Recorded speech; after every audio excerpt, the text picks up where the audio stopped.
पास में थे, 5 लोगों को गोली मार के हत्या कर दी। ये कहां लिखा है कॉन्स्टिट्यूशन में? ये कहां लिखा है? कॉन्स्टिट्यूशन में तो लिखा है prohibition of discrimination of grounds of religion. और जहां भी आप जाते हो, एक धर्म को दूसरे धर्म से लड़ाते हो, नफरत फैलाते हो। कहां लिखा है कॉन्स्टिट्यूशन में? कहां लिखा है कॉन्स्टिट्यूशन में कि एक धर्म को दूसरे धर्म से लड़ाना है? कहां लिखा है कॉन्स्टिट्यूशन में कि दलित परिवार को बंद करके अंदर रखना है और उनके अपराधियों को बाहर घूमने देना है? कौन से कॉन्स्टिट्यूशन में लिखा है? मुझे दिखाइए। जैसे एकलव्य का अंगूठा काटा गया, वैसे ही आप हिंदुस्तान के युवाओं का, सबका अंगूठा काटते हो। जब आप अदानी जी को धारावी देते हो, तो आप धारावी के जो एंटरप्रेन्योर्स हैं, जो स्मॉल एंड मीडियम बिजनेसेस हैं, उनका आप अंगूठा काटते हो। जब आप हिंदुस्तान के पोर्ट्स, एयरपोर्ट्स, डिफेंस इंडस्ट्री, ये सब जब आप अदानी को देते हो,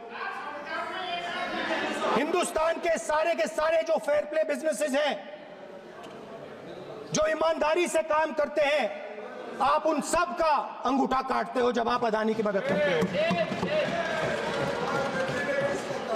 कॉन्स्टिट्यूशन में लैटरल एंट्री कर आप हिंदुस्तान के युवाओं का, पिछड़ों का, गरीबों का अंगूठा काटते हो। स्पीकर सर, जैसे एकलव्य ने प्रैक्टिस की थी, वैसे ही हिंदुस्तान के युवा सुबह उठकर 4 बजे उठकर अलग अलग एग्जाम्स की तैयारी करते हैं। आपने देखा होगा, पहले हजारों युवा सुबह उठकर रनिंग करते थे, वेट ट्रेनिंग करते थे आर्मी में जाने के लिए। जब आपने अग्निवीर लागू किया तो आपने उन युवाओं की उंगली काटी। जब आप पेपर लीक कराते हो, 70 बार आपने पेपर लीक करवाया है, तब आप हिंदुस्तान के युवाओं के अंगूठा काटते हो। आज बाहर, दिल्ली के बाहर आपने किसानों पर टीयर गैस चलाया है, आपने किसानों पर लाठीचार्ज किया है। किसान आपसे एमएसपी मांगते हैं, सही दाम मांगते हैं, मगर आप अदानी को फायदा पहुंचाते हो, अंबानी को फायदा पहुंचाते हो और किसान का अंगूठा काटने का काम करते हो। देखिए, हम कहते हैं अभय मुद्रा, हम कहते हैं डरो मत, आप कहते हो हम आपका अंगूठा काट देंगे। ये फर्क है। एक तरफ कौन सर बोले, मेरे कहना है कि हम एक मिनट प्लीज बैठिए, आप बैठिए, प्लीज बैठिए, आप बैठिए। आज हम भारत के संविधान की 75 वर्ष की गौरवशाली यात्रा कर रहे हैं और कर भाई ये चर्चा हुई थी कि हम संविधान की चर्चा करते समय उसकी उच्च कोटि की ये अपेक्षा है। आप स्पीकर सर, आप राष्ट्रपति भाषण नहीं है। कॉन्स्टिट्यूशन में कहीं नहीं लिखा है कि मोनोपोली होनी चाहिए। कॉन्स्टिट्यूशन में कहीं नहीं लिखा है कि पेपर लीक होना चाहिए। कॉन्स्टिट्यूशन में कहीं नहीं लिखा है कि अग्निवीर होना चाहिए। कॉन्स्टिट्यूशन में ये सब नहीं लिखा है, इसलिए मैं यहाँ रेस कर रहा हूँ। कॉन्स्टिट्यूशन में नहीं लिखा है कि हिंदुस्तान के युवाओं का अंगूठा काटना चाहिए, उनका जो हुनर है उनसे छीना जाना चाहिए। कुछ दिन पहले मैं हाथरस गया।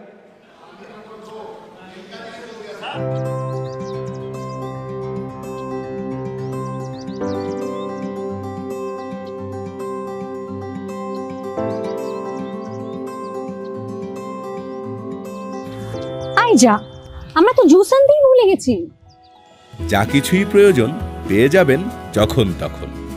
ভেজ মুভে অর্ডার করলেই পাচ্ছেন ক্যাশ অন ডেলিভারি মাত্র 2 ঘন্টায়, আর 500 টাকার বেশি বাজার করলেই থাকছে ডেলিভারি একদম ফ্রি। ভেজ মুভ, কারণ প্রতিটি মুহূর্তই মূল্যবান।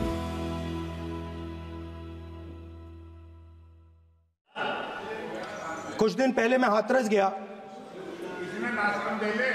हाथरस में 4 साल पहले एक लड़की का बलात्कार होता है, गैंग रेप होता है, 3-4 लोग गैंग रेप करते हैं। मैं 2-3 दिन पहले उस लड़की के परिवार के घर में गया।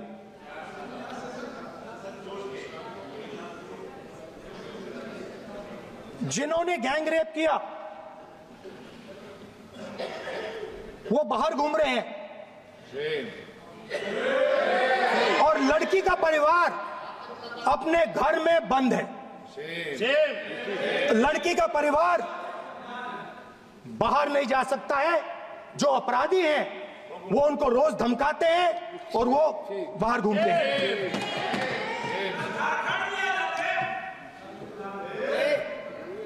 परिवार ने मुझे बताया कि बेटी का जो अंतिम संस्कार था वो भी नहीं करने दिया और चीफ मिनिस्टर ने इसके बारे में खुलकर मीडिया में झूठ बोला है। ये कॉन्स्टिट्यूशन में कहां लिखा है? ये कॉन्स्टिट्यूशन में कहां लिखा है कि जो बलात्कार करते हैं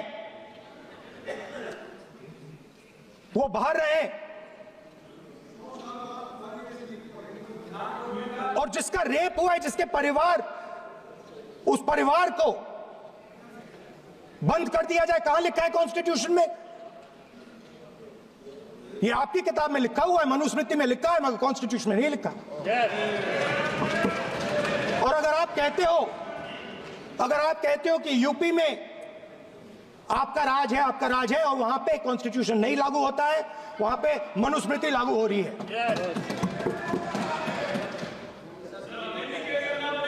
परिवार ने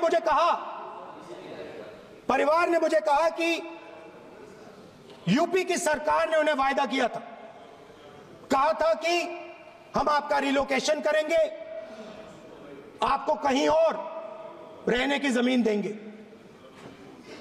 आज तक 4 साल हो गए हैं, आज तक उनका रिलोकेशन नहीं किया गया है। और हर रोज उन्होंने मुझे फोटो दिखाई, वो बाहर निकलते हैं और जिन्होंने बलात्कार किया वो धमकाते हैं उनको। तो मैं इस हाउस में कहना चाहता हूं कि अंबेडकर जी के संविधान वाले लोग, इंडिया गठबंधन वाले लोग, हम सब मिलकर उस परिवार का रिलोकेशन हम करेंगे अगर आप नहीं करोगे तो। और हिंदुस्तान के हर गरीब व्यक्ति को हम ये कहना चाहते हैं, आपकी रक्षा कॉन्स्टिट्यूशन करता है और ये बीजेपी के लोग कॉन्स्टिट्यूशन पर 24 घंटा आक्रमण करते रहते हैं। कॉन्स्टिट्यूशन में लिखा है prohibition of discrimination on grounds of religion, race, caste, sex और place of birth. The state shall not discriminate against any citizen on grounds only of religion, race, caste, sex, place of birth or any of them. Some days back, youngsters from Sambal came to see me. Innocent people, they had done nothing. They were just पास में थे, 5 लोगों को गोली मार के हत्या कर दी। ये कहां लिखा है कॉन्स्टिट्यूशन में? ये कहां लिखा है कॉन्स्टिट्यूशन में? तो लिखा है prohibition of discrimination of grounds of religion. और जहां भी आप जाते हो, एक धर्म को दूसरे धर्म से लड़ाते हो, नफरत फैलाते हो। कहां लिखा है कॉन्स्टिट्यूशन में? कहां लिखा है कॉन्स्टिट्यूशन में कि एक धर्म को दूसरे धर्म से लड़ाना है? कहां लिखा है कॉन्स्टिट्यूशन में कि दलित परिवार को बंद करके अंदर रखना है और उनके अपराधियों को बाहर घूमने देना है? कौन से कॉन्स्टिट्यूशन में लिखा है? मुझे दिखाइए। हमारी जो विचारधारा है, इंडिया गठबंधन की विचारधारा है, वो देश में कॉन्स्टिट्यूशन लाई है। हम सब मिलकर कॉन्स्टिट्यूशन की रक्षा करते हैं। अंबेडकर जी ने कहा था, if there is political equality but no social and economic equality, political equality will be destroyed. ये अंबेडकर जी के शब्द हैं और आज ये बात सबके सामने है। पॉलिटिकल इक्वालिटी जो थी वो खत्म हो गई है।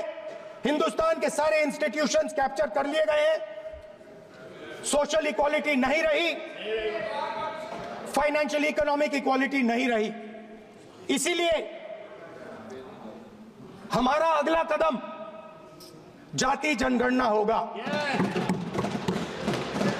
हम देश को दिखाना चाहते हैं कि आपने किन लोगों का और कहां कहां अंगूठा काटा है।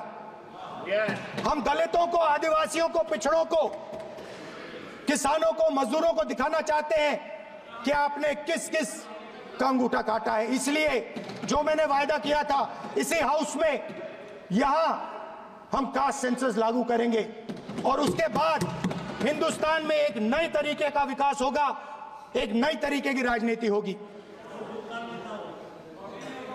जो मैंने पहले कहा था, जो आपको अच्छा नहीं लगता है, 50% रिजर्वेशन, उस दीवार को हम यहां तोड़ेंगे। 50% रिजर्वेशन की दीवार और जाति जनगणना हम यहां करा के दिखाएंगे। आपको जो कहना है कर लो, कह लो। स्पीकर सर, बहुत बहुत धन्यवाद। আল তামার রেস্টুরেন্ট এবার নিবড়াই সম্পূর্ণ শীততাপ নিয়ন্ত্রিত অত্যাধুনিক সুসজ্জিত রেস্টুরেন্ট। এখানে থাকছে আরাবিয়ান মান্ডিতে বসে লাঞ্চ এবং ডিনারের সুযোগ। বিভিন্ন ধরনের খাবারের পসরা নিয়ে হাজির আল তামার রেস্টুরেন্ট। যে কোনো অনুষ্ঠানের জন্য বুক করতে পারেন, থাকছে কনফারেন্সের সুবিধা। আমাদের ঠিকানা নিবড়া, হারুন মার্কেট, ডোমজুর। যোগাযোগ করুন 9123608838। আরাবিয়ান মান্ডির স্বাদ গ্রহণ করতে হলে আপনাকে আসতেই হবে আমাদের রেস্টুরেন্টে। তাহলে আর দেরি কেন? আজই আসুন আল তামার রেস্টুরেন্টে।